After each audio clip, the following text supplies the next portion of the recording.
Bismillahir Rahmanir Rahim. So today, at first, we are going to talk about thermometric property. Okay. So what are the property? Let us first understand what do we mean by property. Generally, by property we mean that money, building, houses, car. These are our property. But if you are talking about the properties of a substance, you understand that a substance cannot have car, houses, right? So their property must mean something else. What are these? Length, resistance, mass, density. These are their property. Whenever I will ask you that tell me the properties of this substance, you will be telling me about its length, you will be telling me about the mass, you will be telling me about the area, volume, density, cross-sectional area, something like this. Okay, so these are the properties of substance. Now, all these properties will not change when I change the temperature. I will say again, all these properties will not change when I change the temperature. Only couple of the property, what will happen? They will change when I change the temperature. So the property of a substance which changes with temperature, that means you change the temperature of the substance, that property will change. Let us say, for example, we are talking about the length. Whenever you change the temperature of a substance, the length changes. Okay, this is what actually mainly we are going to study in this chapter. Effect of heat on matter. Whenever you heat a certain substance, you increase the temperature. So as a result, what happens? The length increases.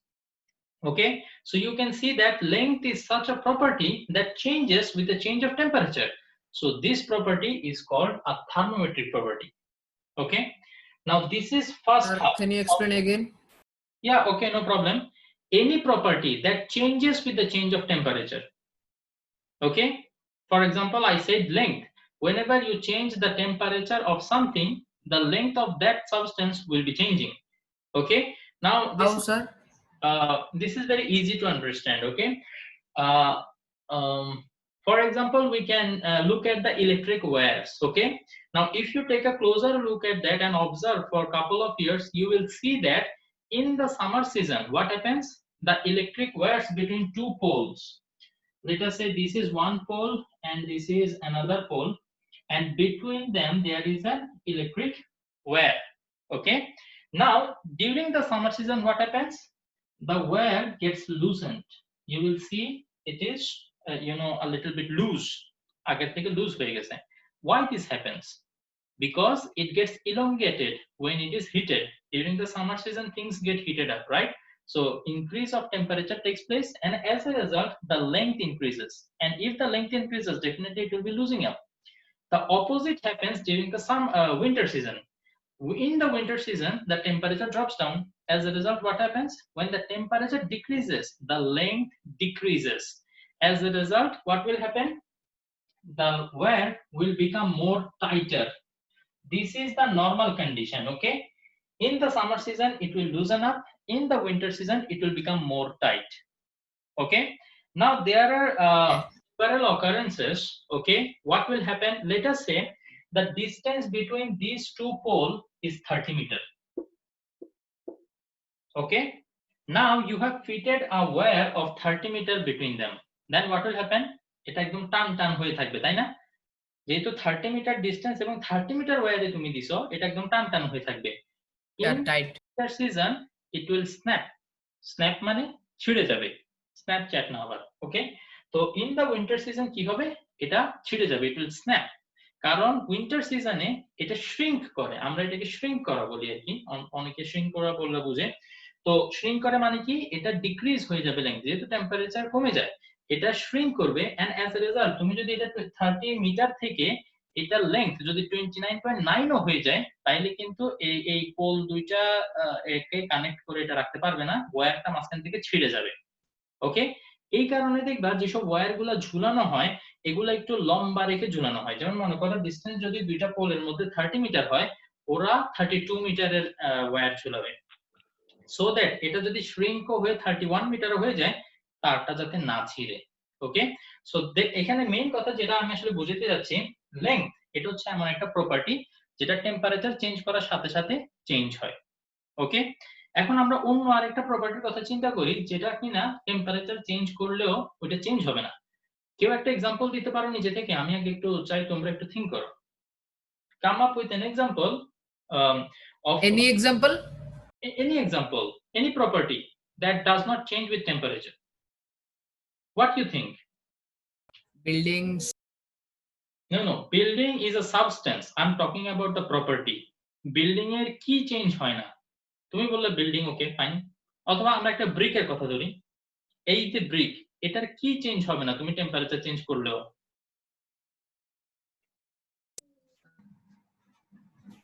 State. size maybe. Guys, size. State. shape shape shape কিন্তু change Weight. পারে। Weight. পারে। তুমি যদি temperature বাড়াইতে থাকো, the solid will be turned into liquid at once. So এটা shape change হয়ে যাবে, তখন কিন্তু সলিডের যে শেপ ওই শেপে থাকবে না।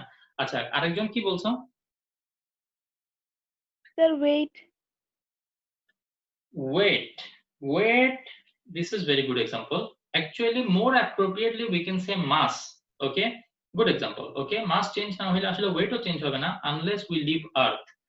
earth এর ছেড়ে তুমি যদি মুনে চলে যাও তাহলে weight চেঞ্জ হবে, earth এর মধ্যে weight চেঞ্জ হবে না। ওকে, তো more appropriately আমরা যদি বলি mass, তুমি একটা বডির টেম্পারেচার চাইলে অনেক বাড়াই ফেলো, অসুবিধা নেই, আবার চাইলে টেম্পারেচার কমাই ফেলো, অসুবিধা নেই। the mass will never change. মাস কি হবে না, কখনো চেঞ্জ হবে না। তাহলে mass is a property that does not change with the change of temperature. So mass is not a thermometric property. Temperature চেঞ্জের সাথে সাথে যেটা চেঞ্জ হবে না সেটা থার্মোমেট্রিক প্রপার্টি না, আর টেম্পারেচার চেঞ্জের সাথে সাথে যেটা চেঞ্জ হবে সেটা হচ্ছে থার্মোমেট্রিক প্রপার্টি। যেটা কিনা হয় লেংথ চেঞ্জ হয়, এরিয়া চেঞ্জ হয়, ভলিউম চেঞ্জ হয়, resistance of a substance change হয়। রেজিস্ট্যান্স হয়তোবা তোমরা এখনো বুঝো না, এটা কারেন্ট ইলেকট্রিসিটি করলে তখন হয়তো বুঝবা। But resistance is a property which actually changes with the change of temperature. তো বুঝতে পারছো এখন থার্মোমেট্রিক প্রপার্টি আমরা কোনগুলোকে বলতেছি? Yes. আচ্ছা, তো এখানে আসলে এই ডেফিনিশনটার আরেকটা পার্ট আছে, সেটা হচ্ছে measuring the change accurately. Temperature can be measured, then that property is called thermometric property. খেয়াল করলে দেখো, এটা কিন্তু সবচেয়ে ইজি বুঝতে যদি আমি তোমাদেরকে একটা প্র্যাকটিক্যাল লাইফে তোমরা ইউজ করো এরকম একটা এক্সাম্পল দিই, সেটা হচ্ছে ক্লিনিক্যাল থার্মোমিটার। থার্মোমিটার অনেক টাইপের আছে, এই কারণে আমি বললাম clinical thermometer. Clinical thermometer is a thermometer that we use in our daily life to measure the temperature of our body. Whenever you feel feverish, okay, you tell your mother and your mother puts a thermometer in your mouth or in your underarm to check the temperature of your body, right? So what is actually happening inside the thermometer, that looking at some point they get to know that your temperature is high or no, you don't have any fever. What is actually happening over there? Let us try to understand it. Okay, They are measuring the temperature. obviously they are measuring the temperature, but how? Is there any number? কোন digit উঠে থাকে যে মানে এখানে লেখা আছে এখন তোমার বডি টেম্পারেচার 103? কিভাবে ওরা বুঝতে পারে? এটা আমরা একটু জানার চেষ্টা করি।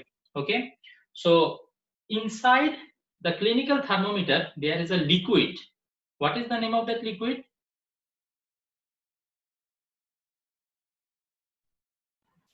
Don't know. কেউ তো জানো না? Nah. মার্কিউরি। ওকে, অলওয়েজ রিমেম্বার ক্লিনিক্যাল থার্মোমিটার যেটা আমরা ইউজ করি ভিতরে লাল কালারের একটা লিকুইড দেখা যায়, দ্যাট লিকুইড ইজ মার্কিউরি।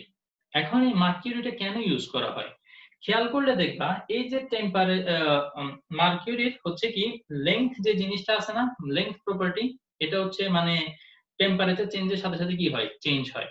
তো আমি যদি এটা একটু ড্র করি, আসলে এটা একটু এভাবে দেখা যাবে।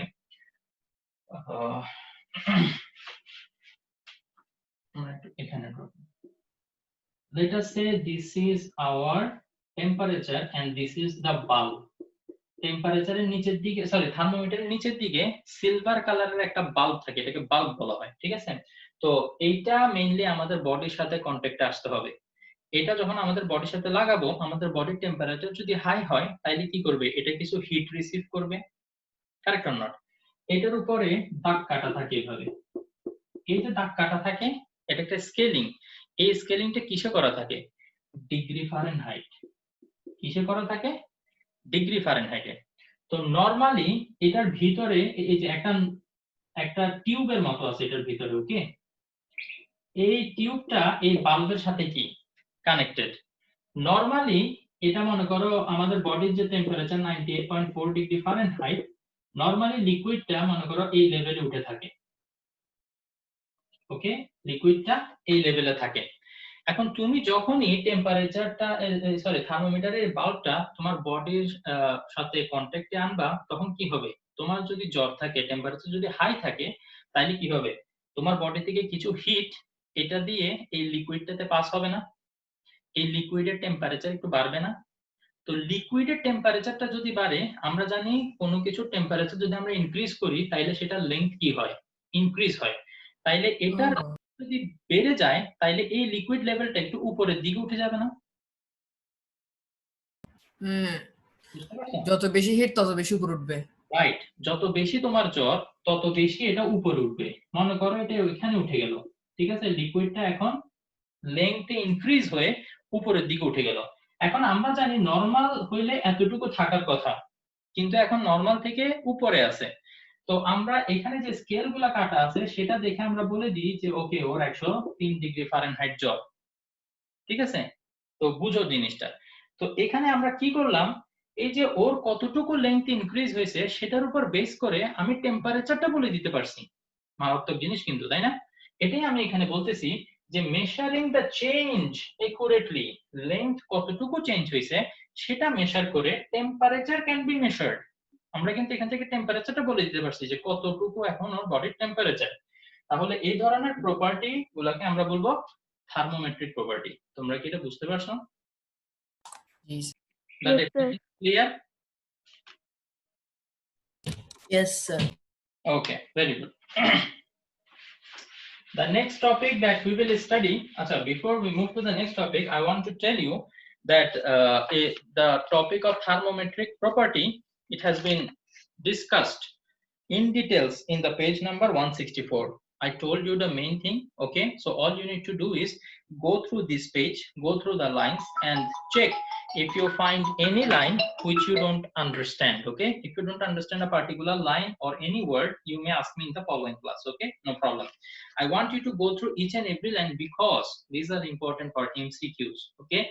I told you the main thing, you can answer in the creative from here, no problem. But for MCQ, it's better to go line by line and try to understand each and every line. If you do not understand a particular line, mark it with pencil and in the next class, ask me, sir, in the second paragraph, third line, I did not understand. So I will try to explain to the best of my knowledge, inshallah. So thermometric properties gelo. The next topic is the relation between the temperature scales. Now, several temperature scales are there, okay? If you have noticed, I don't know, that I was mentioning again and again 103 degree Fahrenheit, 98.4 degree Fahrenheit, okay? Now why I am saying this Fahrenheit? Generally যখনই আমরা কারো জ্বর হয়েছে শুনি তারা বলে কি 103 degree জ্বর, 102 ডিগ্রি জ্বর, কিন্তু ডিগ্রি কি, ডিগ্রি ফারেনহাইট নাকি ডিগ্রি সেলসিয়াস, এটা কিন্তু ওরা বলে না। এইটা না বলার কারণে ছোটবেলায় আমি একটা জিনিস ভুল জানতাম। আমি জানি না এটা তোমরা কারেক্ট জানো কিনা। আমি কি তোমাদের সাথে শেয়ার করছি যে কখনো বলছিলাম এই রিলেটেড কোনো ঘটনা? না। আচ্ছা, বলিনি তো, তাইলে একটু বলি। ছোটবেলায় আসলে আমি যেটা জানতাম যে 100 degree Celsius temperature is the boiling point of water. এটা আমরা সবাই জানি। তোমার কাছে একটা ওয়াটার আছে, তুমি এটাকে হ্যাঁ স্যার, এখনো তো জানি। চুলার উপরে, হ্যাঁ ছোটবেলা থেকে যেহেতু জানো তো এখন তো জানবাই, তাই না? তো যে কোনো ওয়াটারকে তুমি যদি হিট আপ করো, এটা টেম্পারেচার 20 থেকে 30, 40, 60, 70, 80, 90, দেন 100 ডিগ্রি সেলসিয়াসে যখন এই টেম্পারেচারটা পৌঁছাবে সাথে সাথে এটা বয়লিং স্টার্ট করবে। এন্ড ওই বয়লিং ওয়াটারে তুমি কি হাত দিয়ে রাখতে পারবা? পারবা না, তোমার কিন্তু হাত পুড়ে যাবে, তাই না? তো ছোটবেলায় যখন আমাকে বলা হইতো যে তোমার 103 ডিগ্রি জ্বর, আমি ভাবতাম 103 ডিগ্রি জ্বর, কি মারাত্মক বিষয়। 100 ডিগ্রি সেলসিয়াস টেম্পারেচারে ওয়াটার বয়েল হয়ে যায়, আমার বডির টেম্পারেচার বয়লিং টেম্পারেচার থেকেও বেশি, 103। তার মানে আমার বডির উপর যদি তুমি এখন এক গ্লাস পানি রাখো সেটা বয়েল করে স্টার্ট করবে। আমি মানে বোকা হয়ে যেতাম আর কি, এটা কিভাবে সম্ভব? যাই হোক, আমি এটা কাউকে জিজ্ঞেস করিনি। আসলে তখন এত বেশি কোশ্চেন করার অভ্যাস ছিল না, যেটা কিনা খুবই খারাপ একটা অভ্যাস। ঠিক স্যার আছে? এটা কি হবে স্যার? না, আসলে হবে না কেন, সেটা বড় হয়ে যখন ফিজিক্স পড়ছি তখন জানতে পারছি। কাউকে জিজ্ঞেস করি নাই কখনো, সো আসলে কারো থেকে জানি নাই, বই পড়ে জানতে পারছি। সেটা হচ্ছে এই যে আমরা এখানে যে টেম্পারেচার স্কেলটা, এটা ডিগ্রি ফারেনহাইটে দেয়া, it is not in degree Celsius. কি বলতেছি বুঝছো?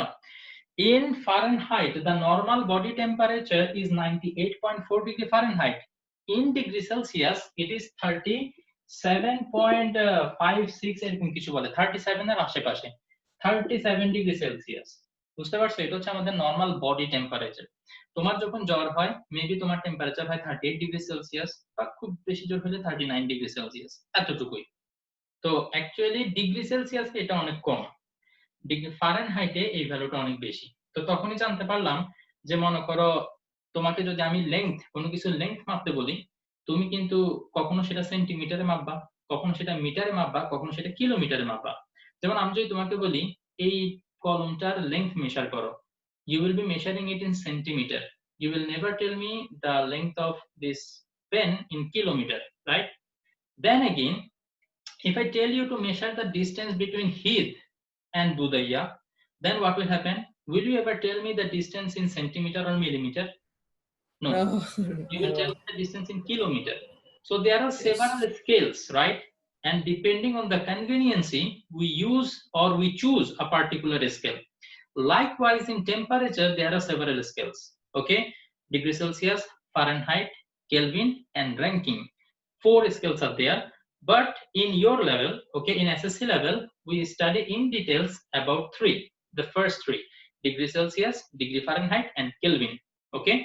So what we are going to learn now is how we can convert a temperature which is in degree Celsius to degree Fahrenheit.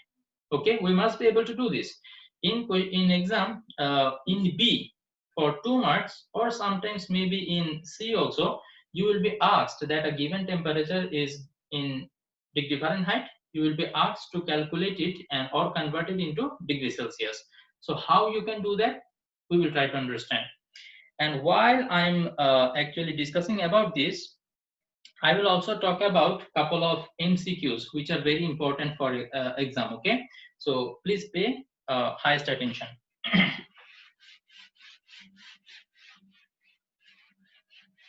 Acha, before we establish a relationship between the different scales of temperature, we must know what are upper fixed point and lower fixed point. Two things. One is lower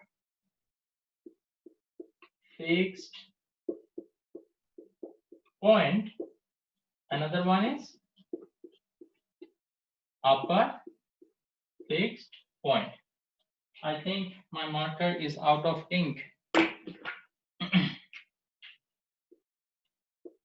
Upper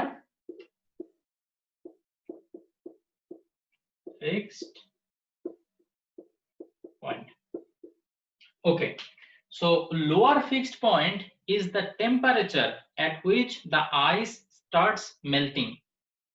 আবার বলি, lower fixed point is the temperature at which ice starts melting. Please, এগুলো কিন্তু ভালো মতো note নিতে হবে তোমাদেরকে. ওকে, so lower fixed point is the temperature at which ice melts. Okay, that is the lower fixed point. In degree Celsius, it is 0 degree Celsius. Okay, in degree Celsius, it is 0 degree Celsius. একই সাথে আমি তোমাদেরকে বলে দিই Fahrenheit scale এটা কত. In Fahrenheit scale, it is 32 degree Fahrenheit, and in Kelvin scale, it is 273 Kelvin. 273 Kelvin. Okay, these are very important. Okay, these are very important. At least one MCQ you can expect. If it is included in the portion of any exam, then you can expect at least one question from here, that what is the lower fixed point in degree Fahrenheit, maybe, I don't know. Okay, and upper fixed point is the temperature at which the water starts boiling.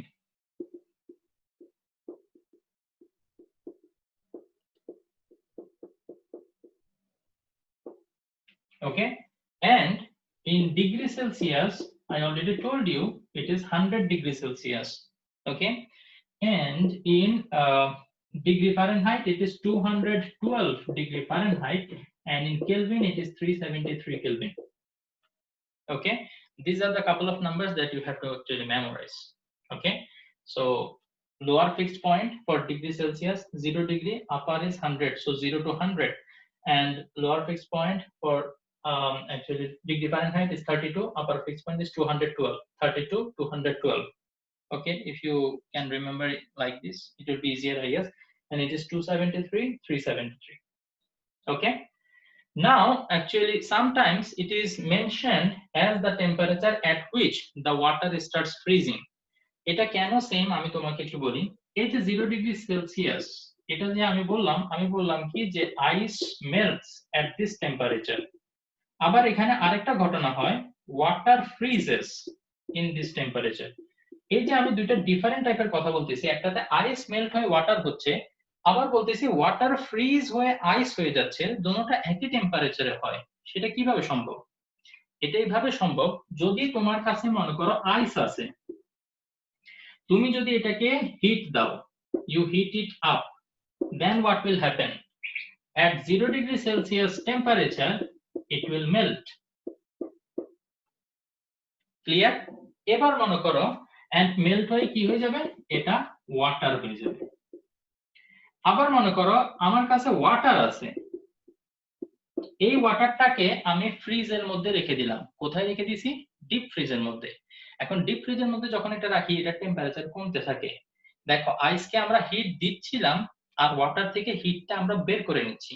তুমি যখন ফ্রিজে কোনো কিছু রাখো actually কি হয়, ওইটা থেকে কন্টিনিউয়াসলি আমরা হিট বের করে নিতে থাকি, এজন্যই ওটা জমে বরফ হয়ে যায়, সলিড হয়ে যায়, বা এটা ঠান্ডা থাকে, তাই না? তো ওয়াটার থেকে তুমি যখন you will take out the heat, তুমি হিট বের করে নিচ্ছ।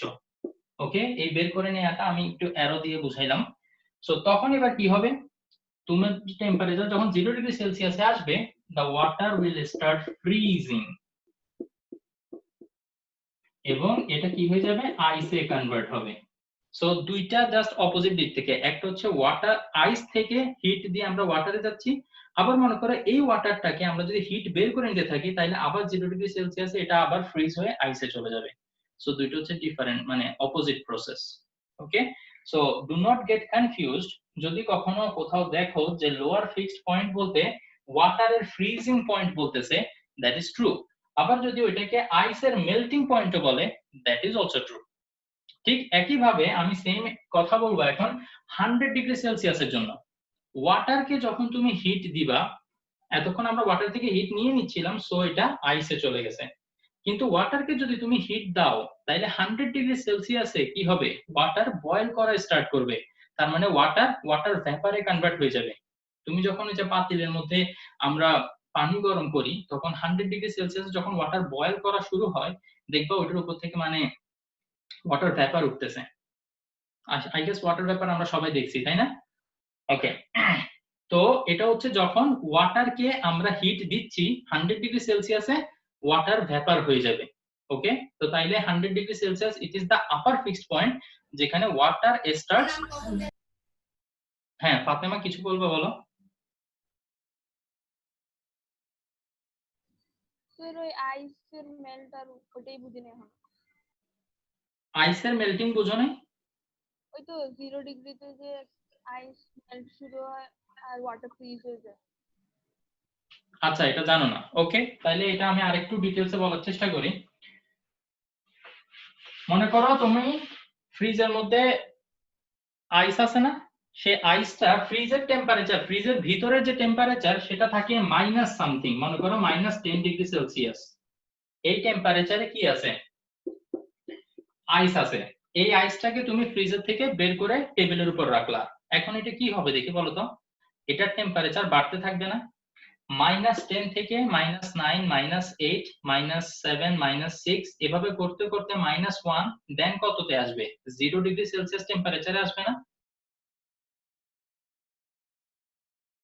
রেসপন্ড করো। Yes. তো তাইলে -10°C এর আইস যখন 0°C এর আইসে কনভার্ট হবে, এই 0°C টেম্পারেচার আসার সাথে সাথে তুমি দেখবা টেম্পারেচার আর ইনক্রিজ হচ্ছে না। তখন অ্যাকচুয়ালি কি হবে জানো?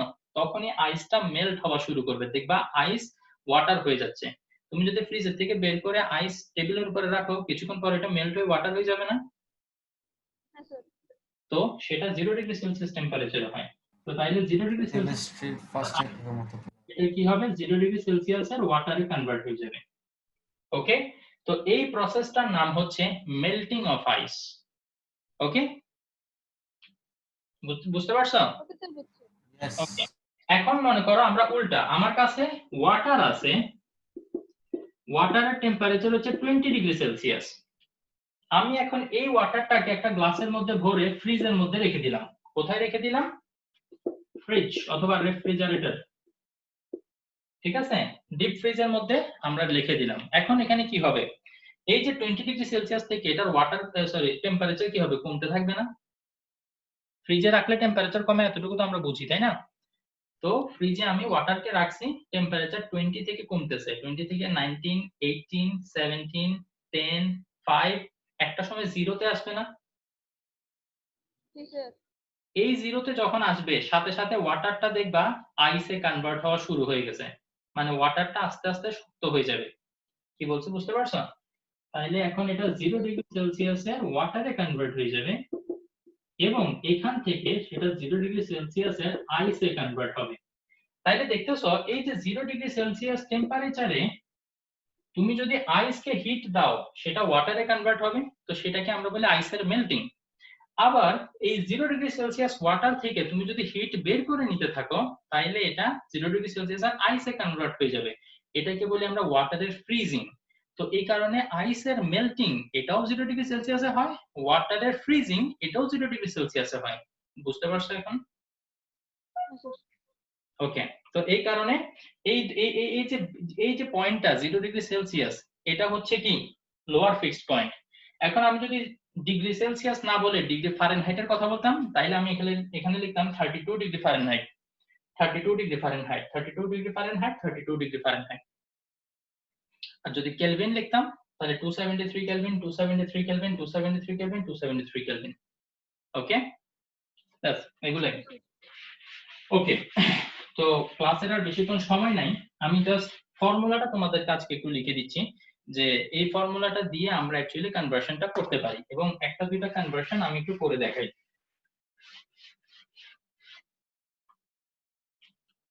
আমাদের যে অ্যাকচুয়ালি অরিজিনাল যে ফর্মুলাটা, সেটা হচ্ছে অনেকটা এরকম। সি হচ্ছে মনে করো যে কোনো একটা টেম্পারেচার ডিগ্রি সেলসিয়াসে, এইটা থেকে আমরা কি মাইনাস করব? Lower fixed point. Lower fixed point কত? সেলসিয়াসের জন্য 0 না?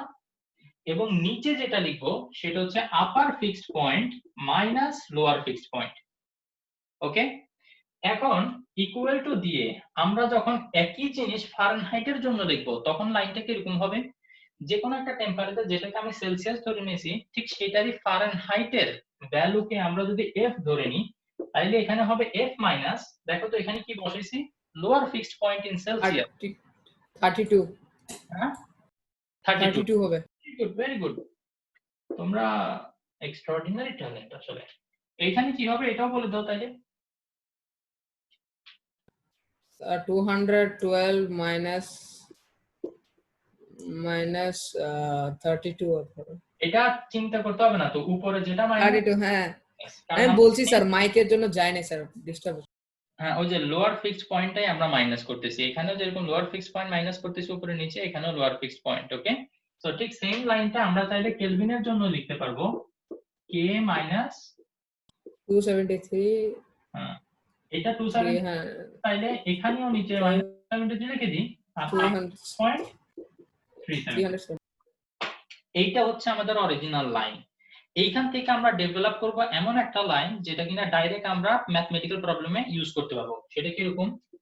খেয়াল করলে দেখো, সি থেকে 0 গেলে আসলে সি থাকে, 100 থেকে 0 গেলে 100ই থাকে।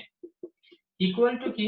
f minus 32, 212 থেকে 32, if you subtract it you will be getting 180, and it will be equal to k minus 273 divided by 100. 100. Okay, নাও সবগুলাকে আসলে 20 দিয়ে ডিভাইড করা যায়, তাই না? দেখো তো 100 থেকে যদি আমি চাই, আমি কি 20 into 5 লিখতে পারি না? পারি। জি। আবার 180 এটাকে লেখা যায় 20 into 9। আবার এদিকে 100 এটাকে লেখা যায় 20 into 5। ওকে, তো সব জায়গা থেকে 20 20 20 কেটে দিই।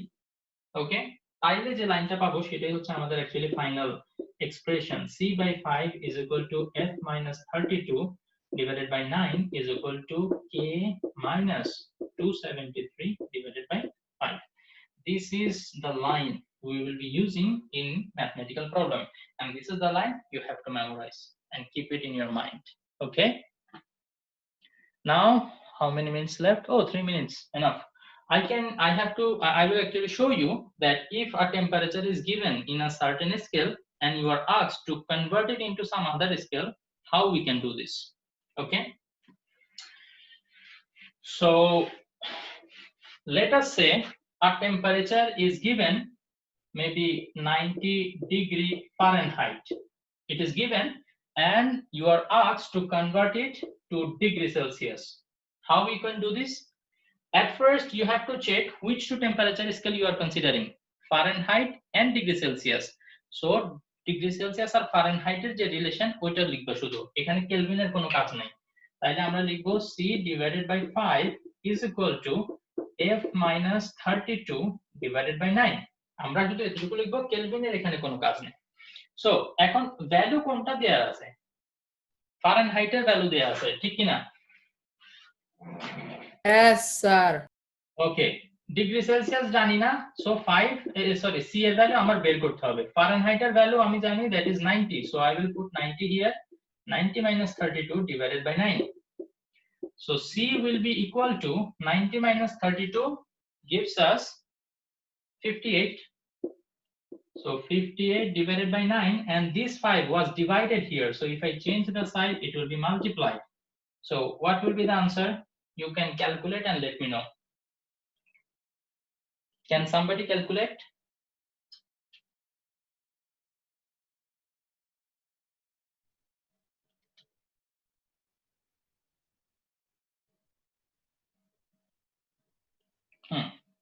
I got Sir, 32.22. very good, 32.22 degree Celsius. Okay, as it is not ending here, 222 অনেকগুলো আছে তাই না, so it's safer to write approximately, that is approx dot. Okay, এটা লিখে দিলে safe. So answer will be 32.22 degree Celsius. এটা তোমরা লিখে দিতে পারো। খেয়াল রাখবা, তুমি ডিগ্রি সেলসিয়াসে বের করছো না, সো এখানে ডিগ্রি সেলসিয়াস, আবার ভুলে এখানে কেলভিন বা ডিগ্রি ফারেনহাইট লিখে দিও না। ওকে, তাইলে ফুল আনসার করার পরেও দেখবে যে 1 মার্ক কম পেয়ে গেছো। সো মোটামুটি একটা আইডিয়া পাইছো যে মানে যে কোনো একটা টেম্পারেচার দেয়া থাকলে কিভাবে আমরা আরেকটা টেম্পারেচারে কনভার্ট করব।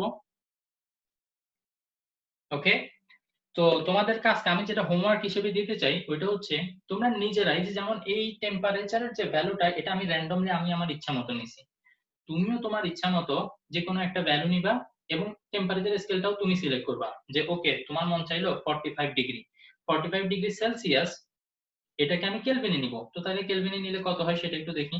তো এভাবে করে করে নিজে নিজে প্র্যাকটিস করবা, খেলবা এটা নিয়ে। কয়টা এটা আমি কোনো ফিক্স করে দিব না, ইটস নট লাইক তোমাদেরকে কোনো হোমওয়ার্ক দিচ্ছি, ইটস জাস্ট তুমি নিজেকে চেক করবা যে আমি আসলে জিনিসটা বুঝছি কিনা, যে কোনো টেম্পারেচার আমি কনভার্ট করতে পারি কিনা। তো এটা জানার জন্য যতগুলো মন চায় ততগুলো প্র্যাকটিস করো। ওকে, less than 1 minute ক্লাস যে কোনো টাইমে শেষ হয়ে যাবে। So thank you very much for joining, and if there is any doubt regarding whatever we discussed today, then you may let me know through WhatsApp. Okay, Okay, sir. okay, thank you very much. Assalamu alaikum wa rahmatullah wa barakatuh.